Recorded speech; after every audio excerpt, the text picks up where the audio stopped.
Ultimo minuto. Okay, thanks.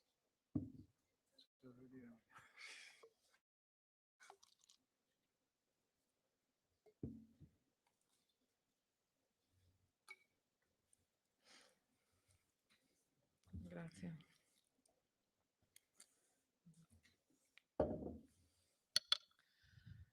Buongiorno, buongiorno, un piacere rivedervi qua.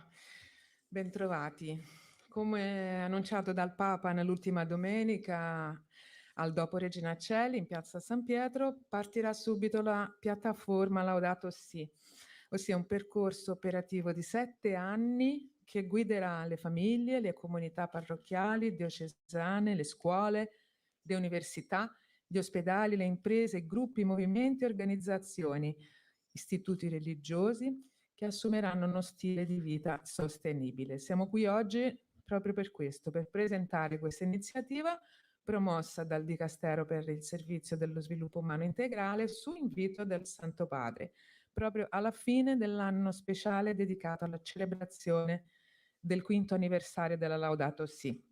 La piattaforma d'azione all'appoggio del Movimento Globale per il Clima e di tutti gli istituti religiosi attraverso l'Unione Superiore dei Superiori Generali e moltissimi altri partner, di cui parleranno i nostri ospiti. Quindi stamattina abbiamo al tavolo Sua Eminenza il Cardinale Peter Turkson, che è il prefetto del Dicastero per il Servizio dello Sviluppo Umano Integrale, Padre Joshtrom, coordinatore della sezione Ecology creato dello stesso Dicastero. Abbiamo Sister Sheila Kinsey, co-segretario esecutivo della Commissione Giustizia, Pace e Integrità del Creato, la JPIC dell'Unione Internazionale delle Superiori Generali, e poi abbiamo anche Carolina Bianchi, giovane animatrice Laudatosi del Movimento Cattolico Mondiale per il Clima e collaboratrice per il progetto giovanile Policoro della Conferenza Episcopale Italiana. Passiamo quindi subito la parola al Cardinal Turkson. Eminenza, com'è nata questa iniziativa? Grazie. È una lunga storia che cercherò di un po' rapprocciare. Ecco, allora buongiorno e do un cordiale benvenuto a nome del Dicastero per lo Sviluppo Umano Integrale a questa conferenza di stampa con cui il Dicastero ha voluto organizzare in occasione della conclusione dell'anno speciale di Laudato Si. Indetto il 24 maggio scorso e per il lancio della piattaforma dell'iniziativa Laudato Si. La pandemia del Covid-19 l'anno scorso aveva impedito la celebrazione, festosa, con conferenze, eventi, documentari, spettacoli immersivi su Laudato Si, del 5° anniversario della lettera enciclica Laudato Si. Ma questo disagio ha scatenato la creatività del Dicastero, facendolo proporre al Santo Padre l'indizione di un anno speciale di Laudato Si, con altrettante ricche iniziative e attività. Per esempio, la settimana Laudato Si del 18 al 24 maggio scorso, preghiera comune per la terra e per l'umanità, e dell'anniversario 24 maggio, la pubblicazione di un testo interdicasteriale con linee guide operative per Laudato Si, una webinar con cui abbiamo celebrato un po' tutti questi eventi, l'economia di Papa Francesco, programmato per novembre ma poi celebrato a causa sempre della pandemia in febbraio, e la ricezione mondiale della proposta a celebrare un anno speciale di Laudato Si, che è stato favoloso e generoso. Con moltissimi entusiasmo, la Chiesa locale, le associazioni e i movimenti e molti altri hanno risposto all'appello di Papa Francesco per prenderci cura della nostra casa comune. sono nati giardini, cappelle viventi, Laudatosi, luoghi non solo fatti di alberi, ma nati di una felice interconnessione tra il territorio, l'uomo e le sue attività educative, sociali e economiche nel rispetto degli ecosistemi e della biodiversità e diverse altre funzioni. La Chiesa in Bangladesh, per esempio, con sola una popolazione di 400.000, ha piantato 700.000 alberi, più o meno un cristiano per 2 alberi. E così anche diverse esperienze, un giovane americano con la sua amicizia del cofondatore di Twitter ha avuto anche $1 milione per aiutare un po' con la creazione del muro verde da Dakar a Djibouti. E poi ultimamente anche in Kenya è nato un progetto sempre a sostegno dei imam con la coltivazione dei terreni per produrre supplementare i loro alimenti per casa e così via. Questi sono i primi visibili frutti dell'anno dell'anniversario speciale di Laudatosi, che si è concluso in questi giorni con la settimana Laudatosi. A testimoniare l'entusiastica ricezione dell'enciclica Laudatosi stessa, il Dicastero pubblica il Laudatosi Reader, che forse potete farvi vedere un pochettino la copertura come sarà. E questa Laudatosi Reader che racchiude testimonianze dell'impatto e l'esperienza di diverse persone in tutto il mondo su Laudato Si. Il libro evidenzia che la Laudato Si non è una storia che si vive da lontano, bensì un'enciclica che sta al cuore del nostro ambiente naturale e del nostro ambiente sociale. A contribuire a questo sono diverse persone. La forward sarà fatta provvede dal segretario generale dell'ONU e poi altri capi di stati e diverse persone che hanno voluto condividere il loro impatto, loro reazione a questa enciclica con il Dicastero, tanto anche per congratularci un pochettino del lavoro fatto. Quindi, con questa conferenza stampa si chiude l'anno speciale di Laudato Si, ma solo per segnalare l'inaugurazione di un altro evento, di 7 anni di attività per continuare e per concretizzare il messaggio dell'enciclica nelle chiese locali. I dettagli di questo verrà fornito innanzitutto dal Santo Padre e poi dal mio collega Padre Joshtrom più tardi. Quindi, cari fratelli, 6 anni dopo la lettera enciclica Laudato Si, è bene guardare il mondo che stiamo lasciando ai nostri bambini e generazioni future. La pandemia ci ha fatto riflettere e ci ha insegnato molto, ma il grido della terra e il grido dei poveri si sta facendo sempre imminente e sempre più strasciante. E siamo invitati con tutte queste iniziative di un pochettino svegliare la coscienza del nostro mondo alla situazione attuale del mondo. Quindi, come diceva Papa Francesco stesso nell'enciclica, paragrafo 19, tutte queste iniziative non sono per raccogliere dati e informazioni, ma per aiutarci a saper soffrire con il mondo, con i poveri, dell'impatto di tutto ciò che sta succedendo. Con questo allora vi ringrazio per la vostra presenza e affidiamo un po' il messaggio di tutto ciò che succede oggi per la diffusione tramite i vostri mezzi e ringrazio di nuovo ai miei collaboratori qui e passo la parola al mio collega. Adesso passiamo la parola al Santo Padre, va bene? Facciamo vedere il mio video. collega superiore. Sì. Facciamo vedere il video messaggio del Santo Padre adesso. Un nuovo appello all'umanità a preparare un domani migliore per tutti. Seguiamolo insieme. Eccolo. Cari fratelli e sorelle, con l'enciclica Laudato Si, promulgata nel 2015, invitavo tutte le persone di buona volontà a prendersi cura della terra che è la nostra casa comune.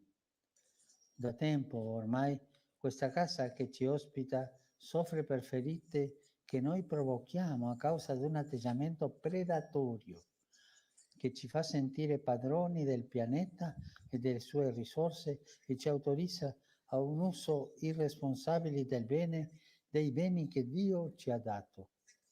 Oggi queste ferite si manifestano drammaticamente in una crisi ecologica senza precedenti, che interessa il suolo, l'aria, l'acqua e in genere l'ecosistema in cui gli esseri umani vivono.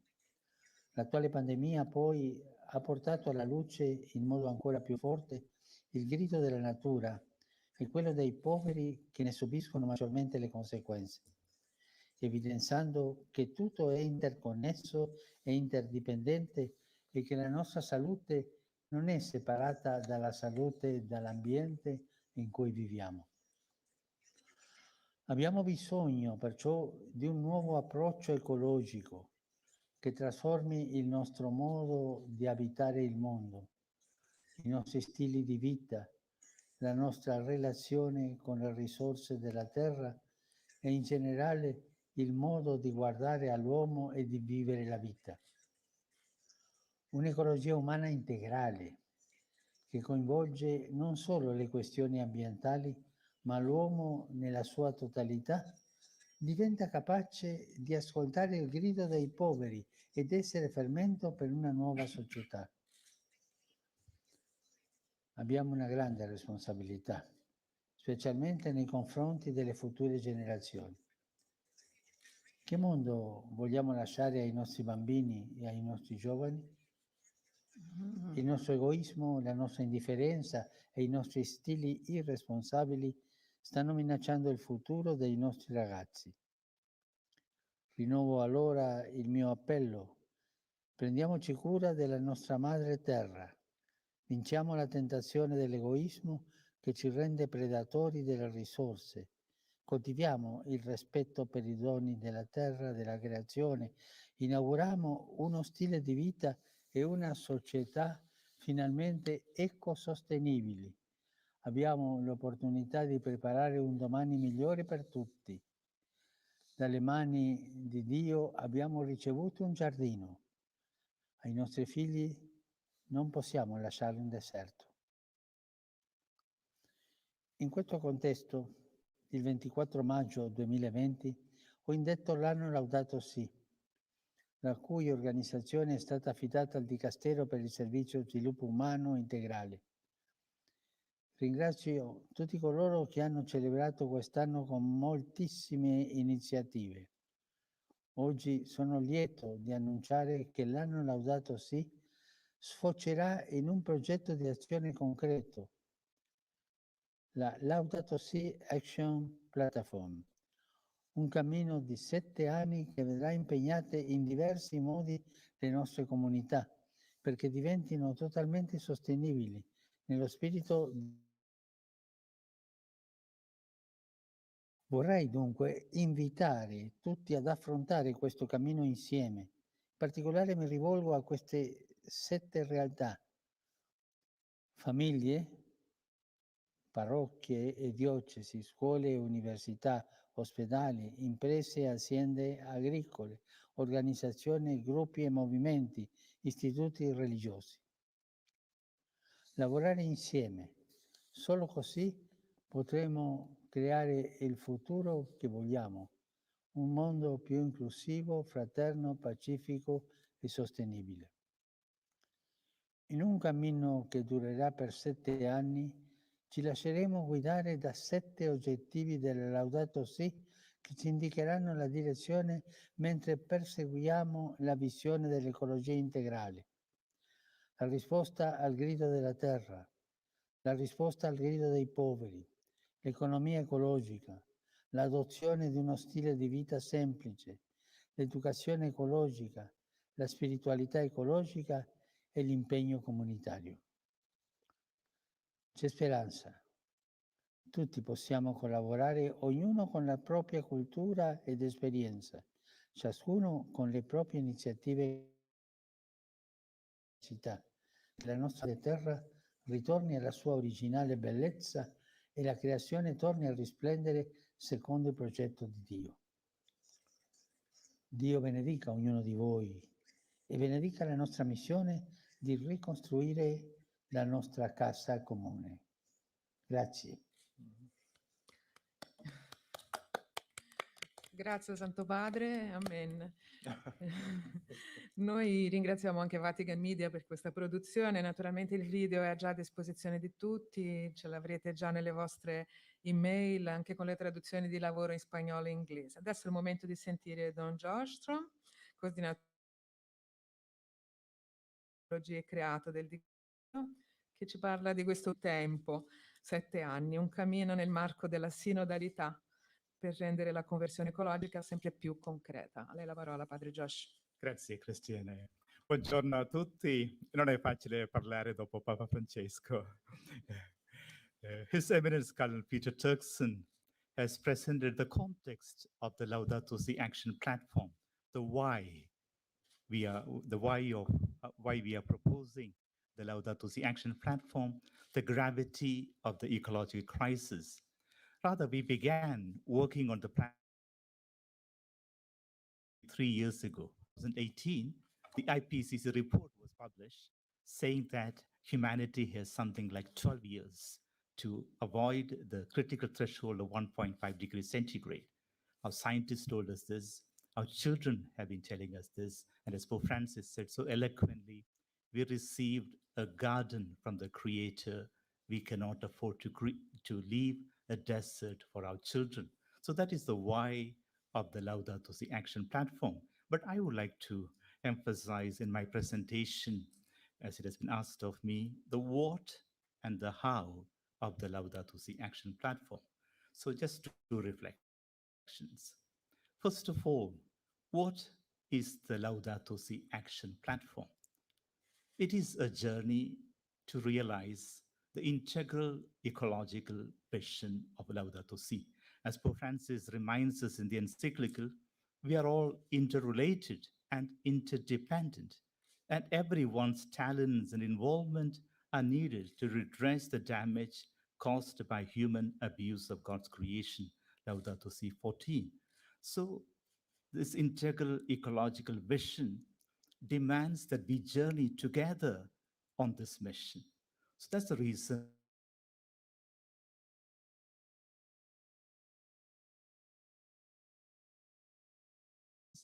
our parishes and dioceses, our schools and universities, our hospitals and healthcare centers, the world of economy, workers, businesses, cooperatives, farms, the sector of groups, movements, organizations, and finally, the sector of religious families, religious orders. So this integral ecology of walking together. Laudato Si Action Platform is a journey towards total sustainability in the spirit of the integral ecology. In order to ensure that we remain faithful to the integral ecological vision of Laudato Si, we are proposing 7 Laudato Si goals, that we respond to the cry of the earth, so the physical dimension, using renewable energy, conserving water, protecting biodiversity.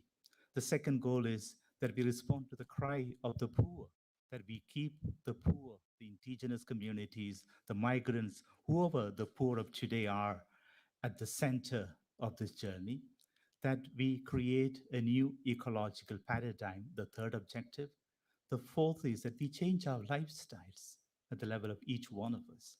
And the fifth and the sixth are the 2 pillars of Laudato Si, ecological education and ecological spirituality.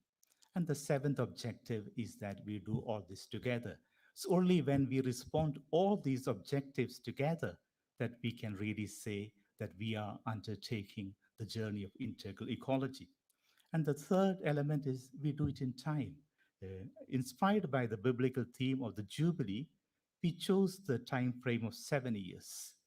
As Pope Francis often reminds us, the principle that time is greater than space enables us to work slowly but surely, without being obsessed with immediate results. Evangelii Gaudium 223. So, how will this journey of 7 years unfold? We envisage the first year to be dedicated to the three fundamental tasks of community building, resource sharing, and drawing up concrete action plans for each of the seven Laudato Si goals. Thanks to partnership from all over the world, we have at least a dozen very concrete things how to reach those seven goals. So first year we'll go for planning, then 5 years of solid action. Some might do it even within a shorter span. And the final year will be a sabbatical year to praise and thank God. So that is the first reflection about the what of the Laudato Si action platform. The second is how. How do we realize the Laudato Si action platform? It's very simple. We can realize it only through partnership, walking the synodal path to which Pope Francis is inviting the entire church, the entire humanity. So, in simple words, it will be a synodal journey, working together, working together. We have been working on the Laudato Si action platform for nearly 2 years or so. And we already have an ad hoc steering board. The Dicastery leads this group, but along with Caritas Internationalis, with Global Catholic Climate Movement, and they have been really helping us a lot, especially with the practical aspects of taking this platform forward. The Union of Religious Superiors in Rome, USG, the men's and the women's, UISG, the Franciscans, the Jesuits, and so many of our partners. The SIDSE, the network of Catholic NGOs, ecclesial networks, REPAM and REMAM in the Americas, REBAC in Africa, and RAWON in Asia and Oceania, and also youth networks. SINUSA, Catholic Youth Network for Environmental Sustainability in Africa, Eco-Jesuit, Living Laudato Si in the Philippines, the Don Bosco Green Alliance. So we are all working together. The partnership is especially evident in the working groups that are leading each of the seven sectors. And please bear up with me if I say still more names. Just want to highlight how much this journey is done in partnership.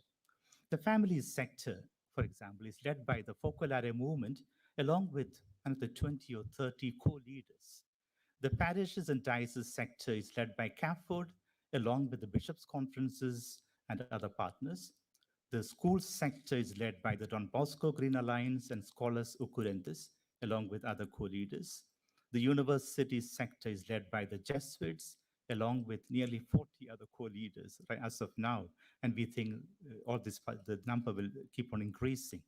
The hospital sector is led by the Catholic Health Association of India and Catholic Health Association US, along with other co-leaders. The economy sector is led by the Economy of Francesco and Laudato Si Challenge, along with several others. The groups and movements by the SIDSE, along with UKUO, VIS, and the religious sectors, obviously by the USG and UASG. These working groups bring together partners from all over the world in their respective sectors. It is really a journey in partnership as we respond to Pope Francis' invitation to enter into a dialogue and action about how we are shaping the future of our planet, Laudato Si 13. It is also a way to respond to Pope Francis' constant invitation to prepare the future together in the post-pandemic context. I conclude. By way of conclusion, I would like to mention that our prayer and our dream is to initiate a people's movement from below, needed given the urgency of the crisis of our common home. For this, Laudato Si Action Platform will be a journey of exponential growth. The first batch of those who wish to join the Laudato Si Action Platform can begin to enroll from today right up to 4th of October.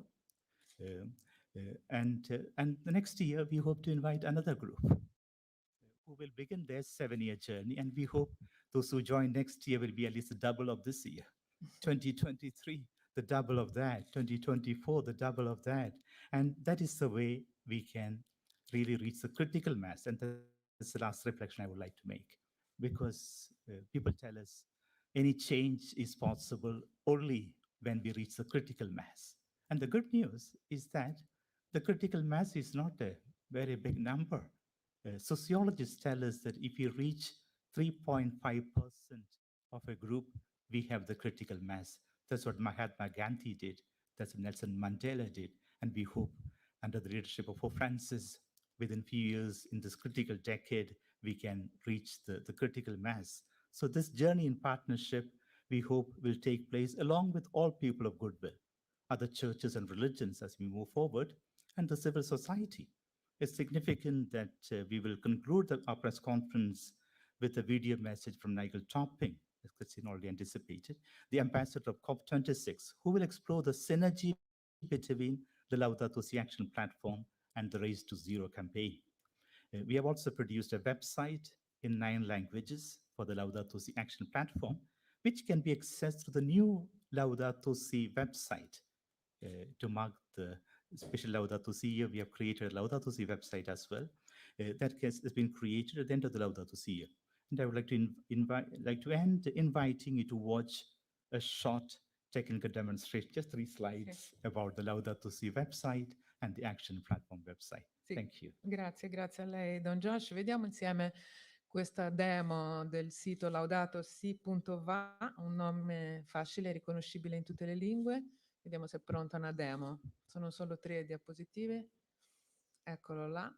Questa sarebbe la home page, giusto? Poi da quel in alto a destra c'è il link per la piattaforma, Action Platform. E poi abbiamo un altro screenshot. Il sito è in 9 lingue, vero? Ecco, è un sito che si sta ancora riempiendo, praticamente sta ancora in movimento e verranno aggiunte sempre nuove iniziative man mano che è stato creato proprio oggi, no? Ecco. Invitiamo tutti a conoscerlo, laudatosi.va. Ma come il mondo delle religiose e i religiosi interagisce con questa piattaforma? Le risposte ce le dà Sister Sheila Kinsey della commissione JPIC della WISG. A lei il microfono, sorella. What a time of celebration. We're here for the launch of the Laudatosi Action Platform, recognizing that interdependence obliges us to think of one world with a common plan. I was chosen to speak about the sectors of this platform because religious are present in all sectors. Through our members and ministers and ministries, we are able to influence the other groups. The 7 sectors are comprised of important areas of our church, as we mentioned, but I will bring them again forward. Families, educational institutions, the economy, religious orders, parishes and dioceses, hospitals and healthcare centers, and organizations and groups. It is the expectation that persons in these groups are able to share the richness and variety of their experiences. The leadership of the sectors are members of the Laudatosi Steering Board, which provides the overall framework for the implementation of the platform. The meetings have provided opportunities for thoughtful and fruitful discussions that have built a vibrant community. Here, issues and concerns related to the implementation of the platform are addressed in a timely manner. Our sector, composed of men and women, religious, priests, brothers and sisters from around the world, and working in various capacities. In our meetings, we listen carefully to one another as we discern our way forward together. 3 pillars guide our planning efforts.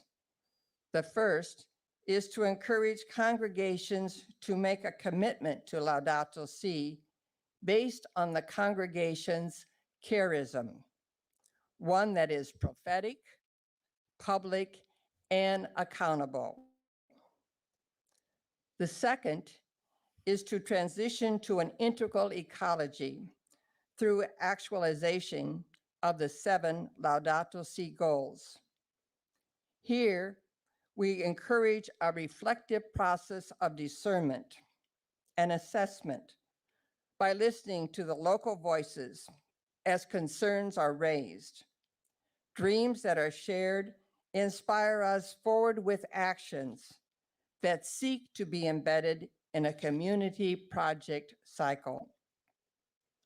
The third is journeying and working together in partnerships, in advocacy efforts, with integrity and based on the principles of nonviolence as we meet the challenge of the ecological crisis.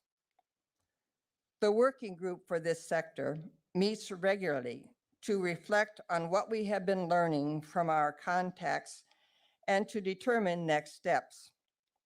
Currently, we are working with suggested targets for action for that platform. We will also be considering some templates and guides to help with planning and the sharing of resources. Enthusiasm for the Laudato Si action plan and platform is growing with the strength of our network. Our grassroots coordination for this project, Sowing Hope for the Planet, is encouraged by the leaders and members of the major superiors of men and women religious, USG and UISG.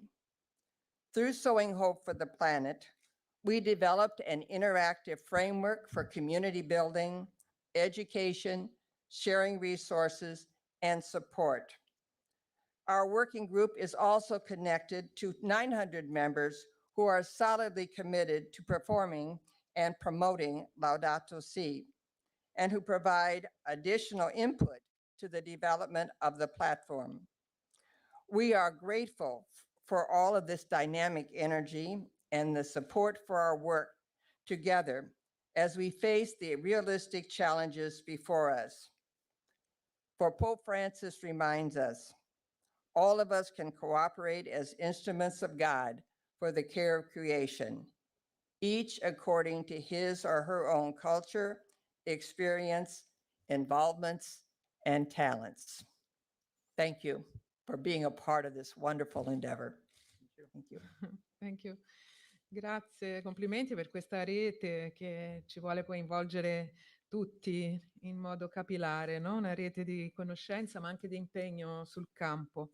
Ricordiamo anche che il Consiglio esecutivo della USG incoraggia tutte le congregazioni membri dell'Unione a sommare le forze in modo coordinato di fronte a questa sfida così importante. Parlando ai fedeli l'altro ieri, Papa Francesco ha anche rivolto un augurio ai tanti animatori che oggi ricevono il mandato di diffondere il Vangelo della creazione e di prendersi cura della nostra casa comune. Questa mattina abbiamo un'animatrice, Carolina Bianchini, che racconta la sua esperienza personale in questo progetto. Buongiorno a tutti. Innanzitutto vorrei dire che sono onorata di essere qui e di rappresentare oggi il Movimento Cattolico Mondiale per il Clima, che è impegnato appunto nella conversione ecologica integrale e che è stato fortemente coinvolto nella definizione della piattaforma d'azione Laudato Si. Io sono qui oggi a parlare a nome non solo mio, ma a nome di tutti i giovani della mia generazione e soprattutto a nome degli animatori Laudato Si, per lanciare un appello urgente e molto importante per la crisi climatica. In qualità di animatrice Laudato Si, ritengo che sia molto importante coinvolgere e sensibilizzare le comunità riguardo la sostenibilità ambientale e anche riguardo il valore dei diritti umani. Io credo che ad oggi sia impossibile parlare di un aspetto senza automaticamente coinvolgere l'altro. E infatti il corso di formazione Laudato Si mi ha appunto fatto notare questa profonda interconnessione che c'è tra i due aspetti. Trovandomi e sentendomi così vicina a queste tematiche, riconosco però che a volte sia difficile orientarsi, sia difficile capire in che modo si possa intraprendere questo cammino di conversione ecologica. E in questo contesto io credo che la piattaforma d'azione rappresenti uno strumento molto importante, perché è uno strumento comune che possiamo utilizzare tutti quanti in qualità di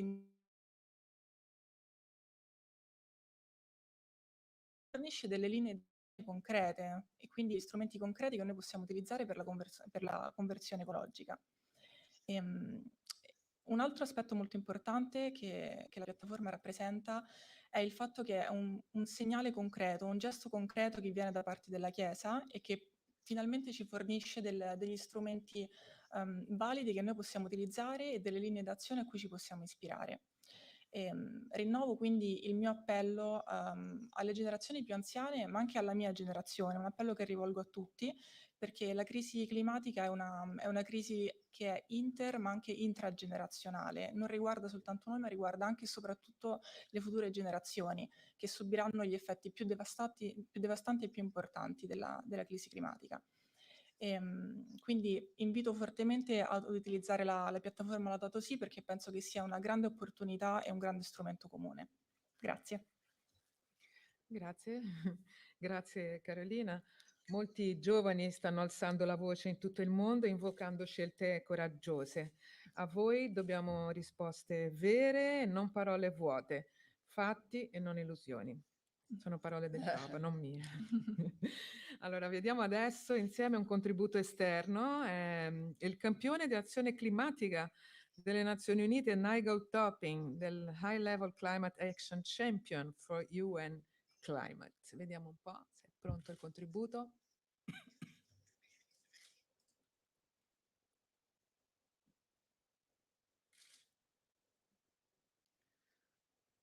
Momento di pazienza.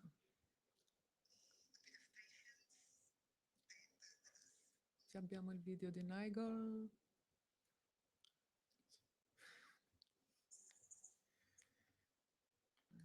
Il bello della diretta. Hello, I'm Nigel Topping and I'm the UK's high-level climate action champion for COP26, which is the UN's climate change conference taking place in Glasgow in November. And a key part of my role is to demonstrate climate ambition and action across the whole of society. Now, we've seen that the world is working hard to tackle climate change, committing to eliminate carbon emissions by mid-century at the latest, and playing their part in halving emissions by 2030. We've called this the race to zero, and we have thousands of people in the race, and we need the whole of society racing together. And that's why I'm delighted to see the launch of the Laudatosi action platform. Laudatosi is about much more than building a zero carbon economy. It's also about building a fairer, healthier, and more resilient economy where we transition away from a singular focus on profit and growth at all costs to a society and an economy where people and planet thrive. It's about caring for creation. When it comes to markets and technological advances, it's about leveraging their power to serve positive outcomes for the whole of society instead of the reverse. Laudatosi also emphasizes the importance of protecting the poorest and most vulnerable amongst us from the climate change impacts that are currently wreaking havoc on societies and communities around the world. That's why, as well as the race to zero, we've launched the race to resilience. We see this as a race to building a fairer, healthier economy and a resilient society, which protects the most vulnerable among us and mobilizes actors beyond national governments. And it acts as a global campaign to rally leadership and support from businesses, from cities, from regions, from investors, from faith communities, from the whole of society, to this healthy, resilient, zero carbon recovery that prevents future threats, creates decent jobs, and unlocks inclusive, sustainable growth. Now, as we seek to tackle these interconnected crises that plague our society, from COVID to climate, the Laudatosi Action Platform will be a massive new contribution that will help us build a better future together. Leadership from the Church on climate has been fundamental to the progress we've made so far at a national level, at an institutional level, and at an individual level by inspiring people and leaders to take action and making a direct call to action for one of the largest faith constituencies in the world. Also, and I really applaud this, working ecumenically with all other religious denominations. This project builds on the huge network of Catholic actors that have already established strong foundations of progress. This project is yet another sign of the Church's commitment to taking concrete action on a scale that is the Church's reach and the scale of the challenges we face. The Vatican offers the potential for extraordinary momentum. I applaud the Catholic mobilization of the 1.2 billion members of the faith, as well as this broad call out to other people of goodwill to achieve this rather beautiful vision of action and solidarity set out by Pope Francis. I'm thrilled to see the launch of this project. I think that the Laudatosi action platform, alongside the Race to Zero and the Race to Resilience campaigns, will enable us to tell a powerful story to governments about the whole of society's desire for the very highest level of ambition and action on climate change. Grazie, grazie. Nigel in qualche modo è legato anche alla COP, giusto? Vero? Ok, allora adesso è il momento di aprire lo spazio alle domande. Se in sala... Ah, Deborah. Deborah Lubov, per favore presentati a chi vuoi rivolgere la tua domanda.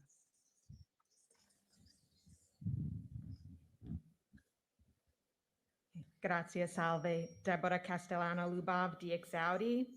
Io rivolgo la mia domanda al Cardinal Turkson e mi permetto di parlare in inglese.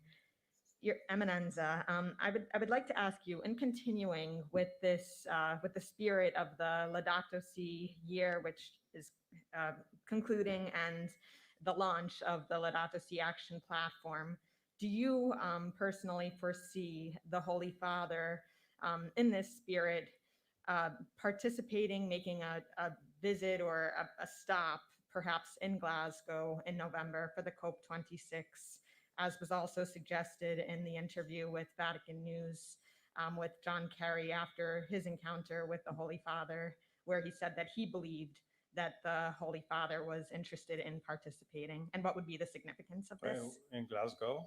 Yes. Yeah, we are hoping, and we're keeping our fingers crossed. The request has been made and addressed to him. And as far as I know, the Patriarch, Constant Bartholomew, is also through his personal secretary made contact, and they're trying to see if he intends to go there, and they want to synchronize the dates and try to be there together. But right now, I cannot confirm any such participation, but I know that that request is on. Ottimo, grazie Eminenza. Abbiamo da remoto, facciamo un po' un'alternanza, da remoto abbiamo il collega Andrea Accali di Roma 7 che vorrebbe anche lui partecipare.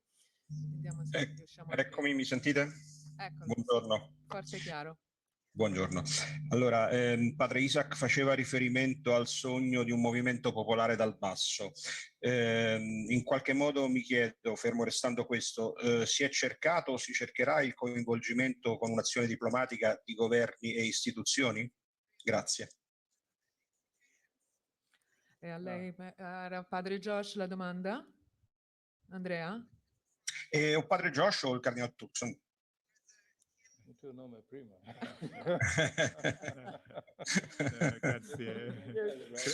Grazie Andrea per questa domanda. No, come adesso, come ha detto lei stesso, è un movimento dal basso. Perché noi pensiamo che la crisi sia così complessa che dobbiamo rispondere sia dal basso sia dall'alto. Vero che abbiamo appena parlato del COP, in queste occasioni si affronta il problema dall'alto. Comunque noi pensiamo che qualunque cambiamento verrà alla fine dal basso, che siamo noi che dobbiamo mettere pressione su questi capi di Stato per concepito. Grazie. Eminenza, vorrebbe aggiungere qualcosa lei? No, è solo per dire che ecco, da quando è iniziato questo, ecco, dopo la pubblicazione di Laudatosi, tutti i seminari che abbiamo organizzato per la diffusione del contenuto del messaggio, è sempre lo stesso invito ai gente della politica, sia persone vicine ai governi, eccetera. E quando ci capitava anche un momento di accompagnare la celebrazione di Covid, sia Covid-21, 22, 23.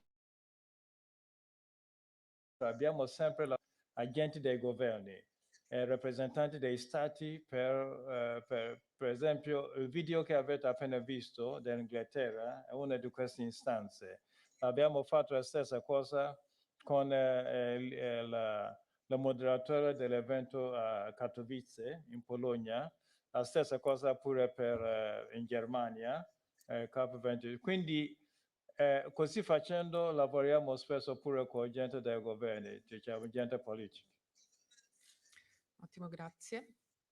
Qui in sala c'era ancora una domanda? Prego, Gianluca, grazie. Buongiorno for Cardinal Turkson in English. I am from the Epoch Times. Your Eminence, the Holy See has engaged with open and active dialogue, and sometimes surprisingly with individuals and even states who openly oppose the Church on essential elements of our faith, for example, China. So 2 questions for you. Do you have any specific examples of how this overall focus on integral ecology has led to the foundational mission of the Church, which is the spreading of the gospel and the salvation of souls? Because John Kerry suggested in his recent interview that the Pope has a unique moral authority, and that authority must be brought to the table. And then the second question goes back to China. According to the Rodorum Group, China contributed over 27% of the total global emissions last year. And during this is the year of the Laudatosi. So can dialogue occur if one side is unwilling to listen and act? And when does dialogue ever end and action and proaction be expected? Thank you. Okay.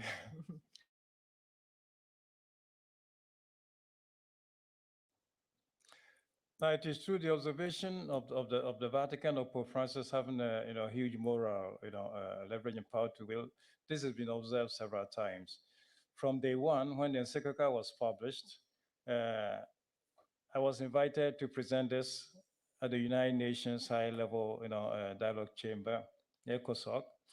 And there, of course, had to do a small correction. Everybody thought that the Pope had published an encyclical on climate change because that was the thing.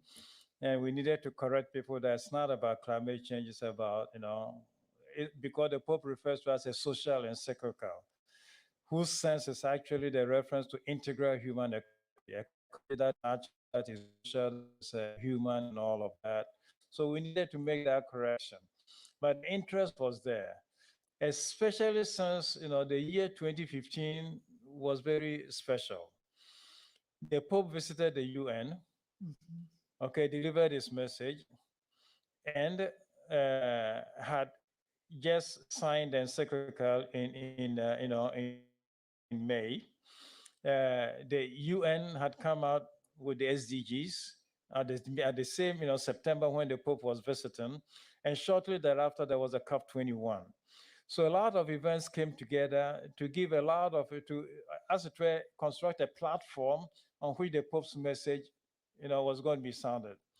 So when we represented the Vatican at COP21, was actually to go with the message of the encyclical and to say that everything that is happening over here is supported by Pope Francis and his encyclical. And the challenge was the same. As the Pope himself says in the encyclical, his biggest challenge was evaluating the scientific evidence. And that played out also in Paris at COP21. So the consoling thing was, though, that in a place like France, of all places, to have a head of state, begin his address quoting from Pope Francis, and not only once, but at least I counted 4 times. Come, le Saint-Père, as the Pope has said, and this is coming from France, a French president.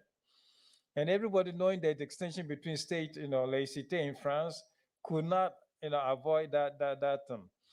And then during the COP21 itself, Mr. Fabius, who was moderating the session, constantly also sought support for a lot of the negotiating positions he was adopting through the encyclical. So with all of that, there's a strong confirmation of the moral, strength and authority that Pope and his encyclical had. And it has not stopped. I go to Buenos Aires, I stand at the airport waiting for a flight, and a guy from Sweden walks up, and asked me what I'm Cardinal Turkson. I made a small joke and said, no, I'm his younger brother. But that quickly, we laughed that off, and then, so the real thing, because it says, I was at the, seminar you organized, and here is my Laudatosi. I've read it already 3 times. So the impact of this is very phenomenal. And that's why we sought to capture some of these impact in this small Laudatosi reader we're coming out with. The Secretary General of the United Nations begins. The former president of Iceland makes a contribution. Politicians from different parts of the world, bishops, conferences, and all, everybody is weighed in on this issue and everything. So there is no doubt about the Pope's influence in all of this and what is happening. Connected with the other side of the question about how this can go to China with this record of pollution and all of that. Incidentally, China also these days is one of the countries that is heavily committing to climate action. Already in Davos, 2 years ago, we couldn't have Davos this year, but 2 years ago, when you backpedal, in this commitment, whatever, it was China which stole the show at Davos, making the biggest commitment to supporting climate change action. So yes, it's very high on polluting, but it's also showing some sign of commitment to this. It's not the end of the picture, and we hope some more things will happen. From the part of the Vatican, since the relationship with China has got its own tense character on a religious tone, we approach that thing diversely through the scientific evidence and scientific seminars. So when we do organize events like biodiversity, we can invite a scientist from China to participate. When we invite anything that doesn't have a clearly, overtly religious character, then, the scientific evidence or whatever, then we're able to dialogue and to communicate on that level. Grazie Eminenza. Abbiamo un altro collega, Ottavio Abreu Carmo, che lavora per l'agenzia portoghese Ecclesia. Bem-vindo, Ottavio. Obrigado. Buongiorno, sentite bene? Forte e chiaro, sì. Salve, buongiorno. Vorrei fare una domanda al Cardinale Turkson. Prima della COP di Parigi abbiamo avuto la Laudatosi. È stata una forma molto chiara di fare conoscere la posizione del Santo Padre e della Santa Sede. Prima di Glasgow possiamo sperare qualcosa somigliante, non direi certamente un'enciclica, e anche si possiamo aspettare una posizione congiunta di diverse religioni, non solo della Chiesa Cattolica, della Santa Sede, per fare pressione ai responsabili internazionali prima di Glasgow, della COP di Glasgow. Grazie. Certo, si può. No, così un po' è stata diciamo, le nostre azioni all'organizzazione di questi eventi. L'abbiamo fatto, come ho appena detto, a COP21, l'abbiamo preparato, aiutato la delegazione della Santa Sede, della seconda sessione Santa Sede a Marocco per il COP22. Abbiamo fatto la stessa cosa a Bonn e poi abbiamo anche proprio facilitato molto l'organizzazione dell'evento in Polonia. In Polonia, per esempio, abbiamo in dialogo, in partnership con l'organizzazione in Polonia, abbiamo creato immaginetti di preghiera, e sapendo che per Polonia la figura di Giovanni Paolo II è molto cruciale, abbiamo messo su immagine quella di Papa Francesco e poi un invito al senso di questa COP per distribuzione alle parrocchie. Con l'aiuto di Caritas Bologna abbiamo stampato migliaia di copie di questi immaginetti per un pochettino fare ogni cattolico, ogni cristiano in Bologna saper un pochettino capire ciò che succedeva a questa Covid. Quindi siamo già in contatto con l'ambasciatore britannica presso la Santa Sede, la signora ambasciatore Axworth, siamo già in conversazione di come si può di nuovo promuovere l'evento lì. Lei si sta programmando un evento interfaith, interreligioso, per preparare l'evento in Glasgow, e abbiamo accolto anche il moderatore dell'evento in Glasgow, in Dicastery, che poi ha accettato di dare questo video che abbiamo appena visto questa mattina, e con la conferenza episcopale britannica stessa lavoreremo pure per collaborare, per appoggiare loro, diciamo, iniziative in preparazione di questo evento di Glasgow. Quindi ciò che concerne il destino dell'umanità interessa tanto pure la Chiesa, e tutto ciò che possiamo fare per appoggiare queste iniziative lo facciamo volentieri. Grazie Eminenza. Abbiamo altre domande? Allora possiamo chiudere qua. Io ringrazio tutti gli ospiti, vorrei solo mettere in risalto il fatto che siamo 5 persone di 5 continenti diversi. Questo è molto bello. Abbiamo l'Europa, la Nord America, l'Africa, Asia, anch'io Sud America, anche se non sono coinvolta direttamente, però è molto bello questo, no? Il cammino verso questa piattaforma che dura 7 anni, ma potrebbe durare anche 70. Quindi grazie a tutti voi di essere presenti, di aver partecipato, soprattutto i nostri ospiti di essere qua oggi. Arrivederci, alla prossima.